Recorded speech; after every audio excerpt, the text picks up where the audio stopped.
Hello everyone, I'm Abhishek and once again I welcome you all to my YouTube channel ज्ञान दर्शन bye अभी। तो आज की इस वीडियो में हम लोग डिस्कस करने वाले हैं मॉडर्न हिस्ट्री का एक इम्पॉर्टेंट टॉपिक जो कि है सूरत स्प्लिट 1907।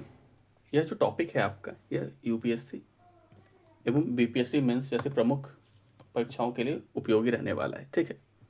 एवं मेंस के अलावा जो भी स्टेट पीसीएस के प्रीलिम्स एग्जाम्स होते हैं उनके लिए भी यह टॉपिक काफ़ी यूज़फुल है, ठीक है। तो शुरुआत करते हैं हम लोग टॉपिक का।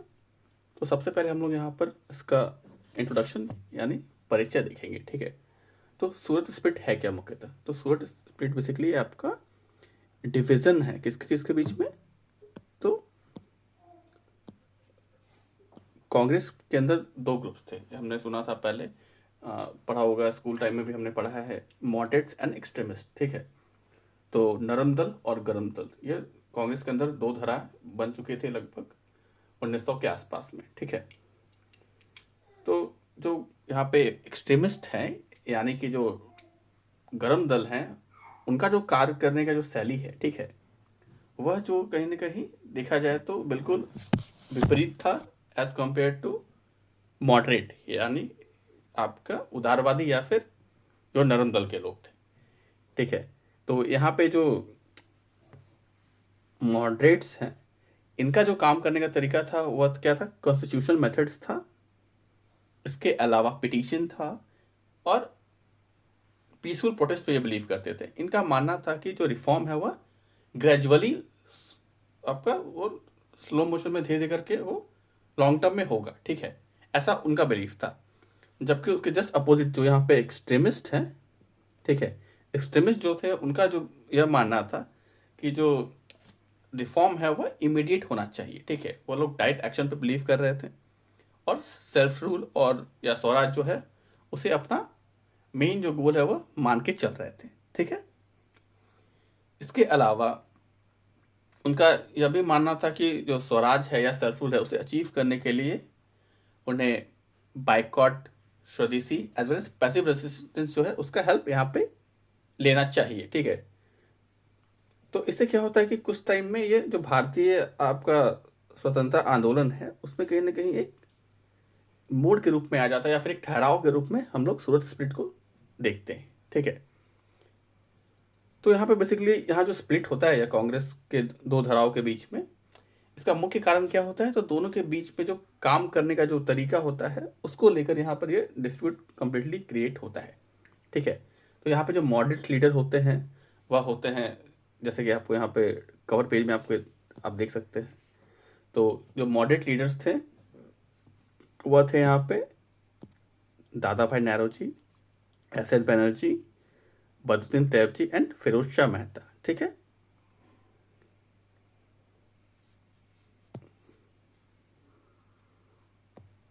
और जबकि यहाँ पे जो आपके एक्सट्रीमिस्ट लीडर थे उसमें थे यहाँ पे हमारे सॉरी बीजी तिलक, लाला लाजपत राय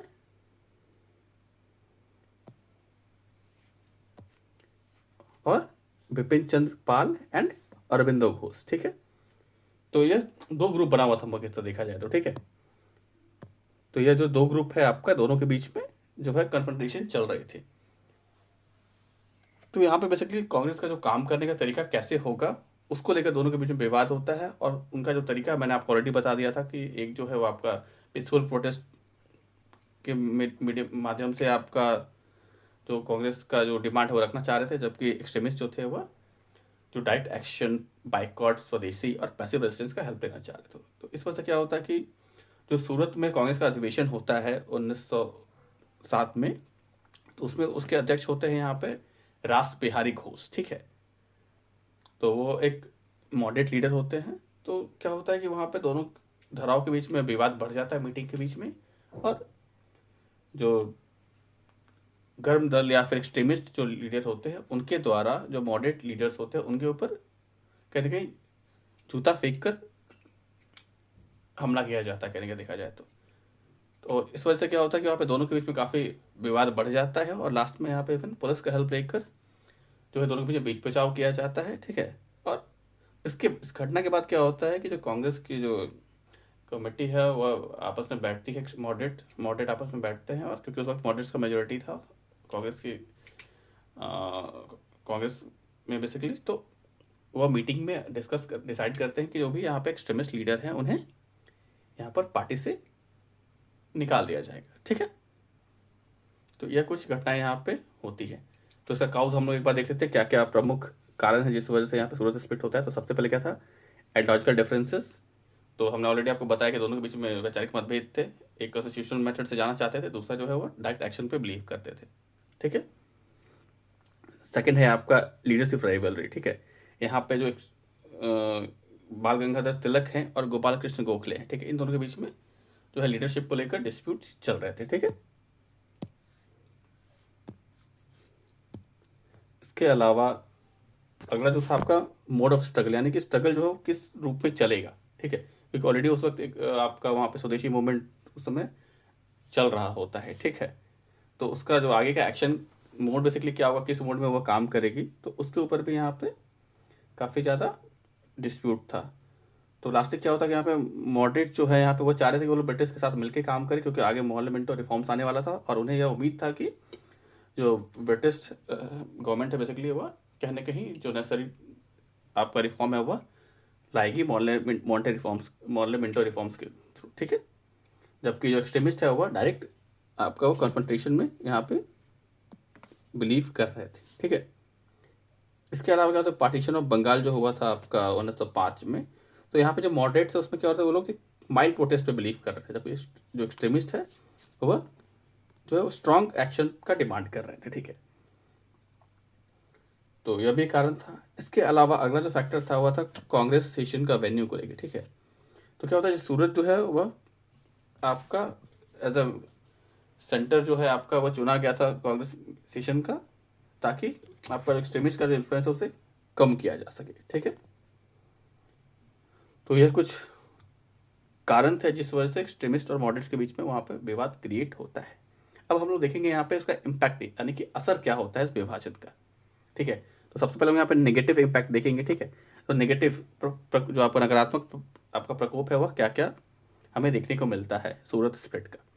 तो सबसे पहले क्या होता है, आपका इंटरनल कॉन्फ्लिक्ट वजह से क्या हो रहा है कि जो कांग्रेस है वह कहीं ना कहीं एक कमज़ोर ऑर्गेनाइजेशन बन के रह जाएगी। ठीक है, तो 1907 से लेकर 1915 तक कांग्रेस जो है लगभग एक तरह से देखा जाए तो इनएक्टिव हो जाएगी, यानी किसी तरह का कोई सकारात्मक आपको रोल कांग्रेस का देखने को नहीं मिलेगा। ठीक है, उसके बाद उसका दूसरा असर क्या होता है, तो यहाँ पे सप्रेशन बाय ब्रिटिश। तो यहाँ पे क्या होता है कि क्योंकि मॉडरेट्स तो ऑलरेडी ब्रिटिश के अकॉर्डिंग ही काम कर रहे थे मोरलेस, और जो एक्सट्रीमिस्ट थे उन्हें कांग्रेस के द्वारा निकाल दिया गया था।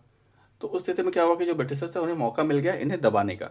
तो उन्होंने क्या हुआ, काफ़ी स्ट्रिक्ट एक्शन लिए गए जो आपके एक्सट्रीमिस्ट लीडर थे यहाँ पे। ठीक है, जिसमें कि आपका विपिन चंद्र पाल हैं या फिर लाला लाजपत राय हैं, अरविंदो घोष है, ये लोग क्या हुआ कि देश छोड़कर चले गए इस प्रेशर में। ठीक है, और जो बाल गंगाधर तिलक है उन्हें मांडले वर्मा जो कि प्रेजेंट डे म्यांमार है वहाँ पे उन्हें जेल में 6 साल के लिए कैद कर दिया गया था। ठीक है, और बाकी भी जो अदर लीडर्स थे एक्सट्रीमिस्ट के उन सबको जेल में बेसिकली बंद कर दिया गया था, उन्हें अरेस्ट कर लिया गया था। ठीक है, उसके बाद अगला जो हमारा पॉइंटर है वह है लॉस ऑफ लीडरशिप, यानी कि नेतृत्व का अभाव, क्योंकि सभी इंपॉर्टेंट लीडर जो है आपका वह जेल के अंदर थे या फिर वह देश छोड़ के बाहर चले गए थे ब्रिटिश सप्रेशन की वजह से। ठीक है, तो यहाँ पर लीडरशिप की भी कमी थी कहीं देखा जाए तो। इसके अलावा स्वदेशी मूवमेंट जो है उसके लिए सेटबैक था, क्योंकि इस डिस्प्यूट की वजह से क्या होता है, स्वदेशी मूवमेंट जो स्टार्ट हुआ था अपने पिक पर था उस टाइम पे, उसे कहीं ना कहीं एक झटका लगता है, वो धीरे धीरे करके वो स्लो होता है फिर खत्म हो जाता है। सॉरी,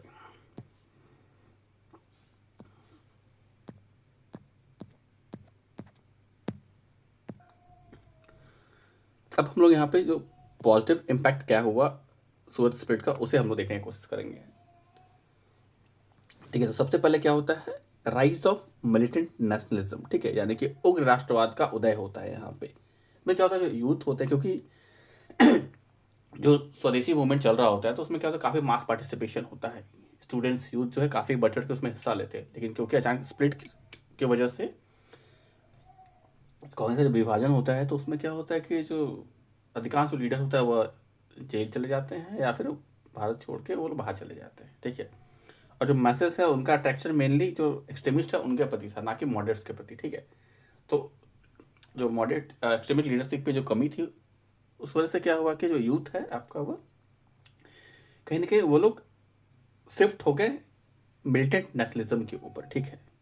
और मिलिटेंट नेशनलिज्म में भी आपका हमें दो तीन तरह का जो चीज़ें वो देखने को मिलते हैं। एक होता है आपका इंडिविजुअल हीरोइज्म, ठीक है। और उसके अलावा क्या होता है कि जो भी आपका मलाइसी यानी कि जो भी आपका करप्ट ब्रिटिश ऑफिशियल्स थे उनके ऊपर अटैक करना, यह सब उनका एक पैटर्न था। इसके अलावा इनके द्वारा जो काफ़ी सीक्रेट सोसाइटीज़ है, ठीक है, उसे भी यूथ के द्वारा यहाँ पे ज्वाइन किया जाने लगा। उसी में से कुछ प्रमुख हैं जैसे कि आपका एक अभिनव भारत है, ठीक है, अभिनव भारत हो गया। उसके अलावा अनुशीलन समिति है या फिर युगांतर है। बिहार स्पेसिफिक अगर बात करें तो रामकृष्ण सोसाइटी है पटना का, ठीक है। यह कुछ सीक्रेट सोसाइटीज़ थी जिनके थ्रू यूथ जो है उसमें जुड़ने लगे और कहीं ना कहीं जो एक रेवोल्यूशनरी एक्टिविटीज़ है उसमें अपना इन्वॉल्वमेंट यहाँ पे बढ़ाया इसके माध्यम से, ठीक है। और अपनी जो एनर्जी है उसे चैनलाइज किया कहीं ना कहीं, ठीक है। उसके अलावा अगला जो पॉजिटिव इम्पैक्ट है वह है रिवाइवल ऑफ सेल्फ रिलायंस, ठीक है, यानी आत्मनिर्भरता का जो प्रसार है वह कहीं ना कहीं यहाँ पे देखने को मिला हमें।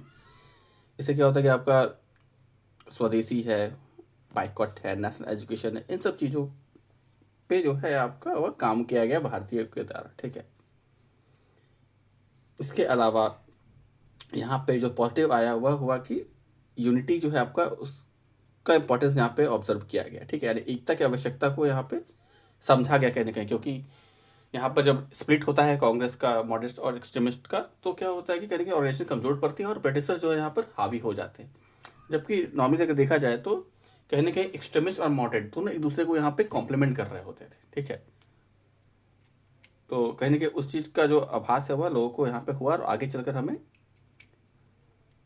आपका जो रीयूनिफिकेशन है वह हमें देखने को मिलता है लखनऊ में, ठीक है। लखनऊ पैक्ट जो होता है 1916 में, यहाँ पे आपका एक्सट्रीमिस्ट और मॉडरेट्स दोनों मिल जाते हैं और साथ साथ यहाँ पे जो मुस्लिम लीग है वह भी यहाँ पे अपना एक्टिव पार्टिसिपेशन यहाँ पे करती है, ठीक है।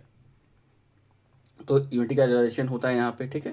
इसके बाद अगला जो पॉइंटर है वह है फाउंडेशन ऑफ गांधीयन एरा, ठीक है। क्योंकि यहाँ पे कहने का देखा जाए तो बीच में काफ़ी वैक्यूम रह गया आपका 1907 से लेकर 1915 के बीच में।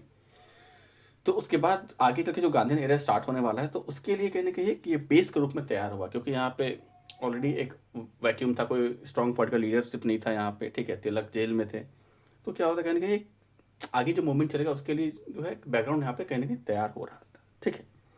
यहाँ पे एक्सट्रीमिस्ट आइडिया जो है आपका वो आगे चल के गांधी जी के मास मूवमेंट के कॉन्सेप्ट को यहाँ पे कहीं ना कहीं अडॉप्ट करते हैं, ठीक है। इसके अलावा यहाँ पे क्या होता है कि आपका इंडियन आइडेंटिटी जो है उस पर फोकस किया जाता है, ठीक है। जैसे कि आपको यहाँ पे बताया स्टार्टिंग में ही हमने कि यहाँ पे नेशनल एजुकेशन पे फोकस किया गया, ठीक है। बहुत सारे एजुकेशन इंस्टीट्यूशंस बनाए गए हैं जो कि आपका नेटिव थे, बेसिकली इंडियंस के द्वारा बनाए गए थे, ठीक है। तो कहीं ना कहीं यहाँ पे बहुत कुछ सीख जो है यहाँ पे भारतीयों को यहाँ पे इस स्प्लिट से देखने को मिली, ठीक है। और जिसे आगे चलकर उन्होंने आगे के जो नेशनल मूवमेंट्स है उसमें उसे इस्तेमाल किया कहीं ना कहीं देखा जाए तो, ठीक है। तो अब हम लोग से एक निष्कर्ष या कंक्लूजन देख लेते हैं। तो बेसिकली यहाँ पे देखा जाए तो जो टेम्पररी डिवीजन था कांग्रेस का, उसने कहीं ना कहीं जो दीर्घ काल में कहीं ना कहीं देखा जाए तो जो भारतीय राष्ट्रीय आंदोलन है उसे कहीं ना कहीं कमज़ोर किया और कांग्रेस को भी कमज़ोर किया, ठीक है। लेकिन लंबे समय में कहीं ना कहीं देखा जाए तो यह जो भारतीय राष्ट्रवाद है उसे कहीं ना कहीं एक शक्ति प्रदान करती है, एक मजबूती प्रदान की है, ठीक है। इसके अलावा एक गांधी जी का जो फेज स्टार्ट होगा, ठीक है, 1917 से, उसमें भी यह इम्पॉर्टेंट रोल प्ले करती है, ठीक है। तो यहाँ पे हमारा यह टॉपिक जो है वो समाप्त होता है। तो अगर आपको ये वीडियो अच्छा लगा तो आप इसे लाइक कर सकते हैं, वीडियो को यूजफुल वैसे स्टूडेंट्स जो कि कॉम्पिटिटिव एग्जाम के प्रिपेयर कर रहे हैं आप उनके साथ शेयर कर सकते हैं, और इस चैनल को ऐसे ही यूजफुल कंटेंट के लिए इसे सब्सक्राइब भी कर सकते हैं। So thanks for watching my YouTube video. Please do subscribe my YouTube channel ज्ञान दर्शन बाय अभी। Thank you.